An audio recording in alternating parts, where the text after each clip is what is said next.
It's also not hard to see why those migrants are headed to the United States. There's a new report that President Biden, to Jason's point that he was making, loosening the already lax border policies in place. According to the report, the outgoing administration intends to launch an ICE portal app starting in early December in New York City that will allow migrants to bypass the in-person check-ins to their local ICE office. That report goes on to say the policy shift would make it easier for migrants to evade authorities, as the software is known to be, quote, glitchy and unreliable. Let's now bring in President-elect Trump's incoming border czar, Tom Homan. Tom, great to have you with us on American Agenda here.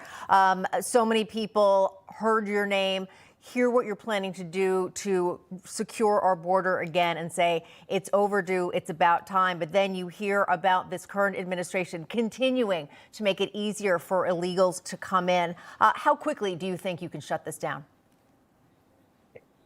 I think we shut down in a matter of months. It depends how much the government of Mexico is willing to help us, especially put the Remain in Mexico program.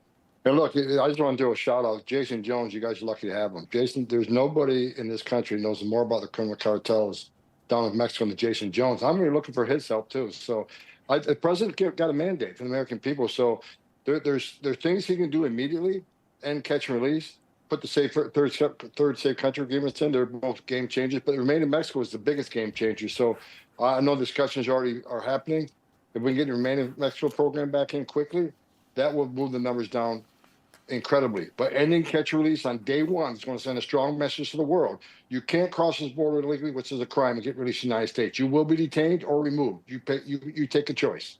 Tom, we know deportation is part of that day one plan, starting with violent people illegally here in this country. What's that going to look like? How are you going to go about getting them? And talk about repeat offenders. Some of those people still in the country. It's unbelievable. Got to go. Well, the president's committed that out of the gate, we're going to prioritize public safety threats and national security threats. That's why I find it hard that these sanctuary city mayors and governors are pushing back on what we're trying to do. I can't believe any elected official doesn't want public safety threats and national security threats out of their communities. I just don't get it. But look, we're already working on a targeting system, a targeting plan. There are plenty of criminals to arrest. If you look at the data between the Trump administration and the Biden administration, the deportations are at an all-time low.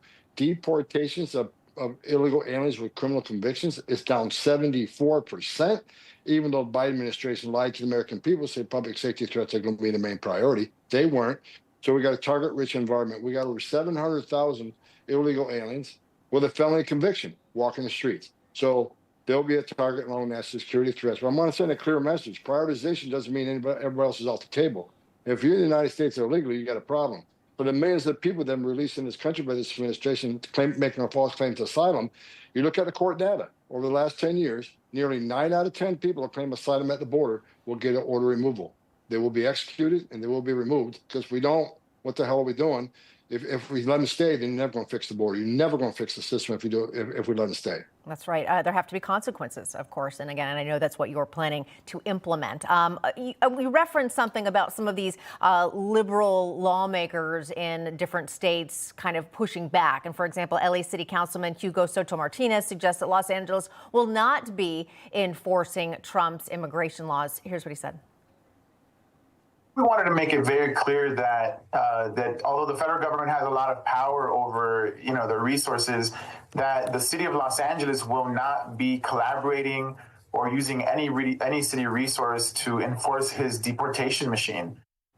Tom, how do you plan to work with people like that councilman and people in other cities who have just said, sorry, yeah, we're not going to abide by these rules. We're not going to help. How do you handle them? And will, I'll say, Trump's policies and your policies trump what they're saying? No pun intended.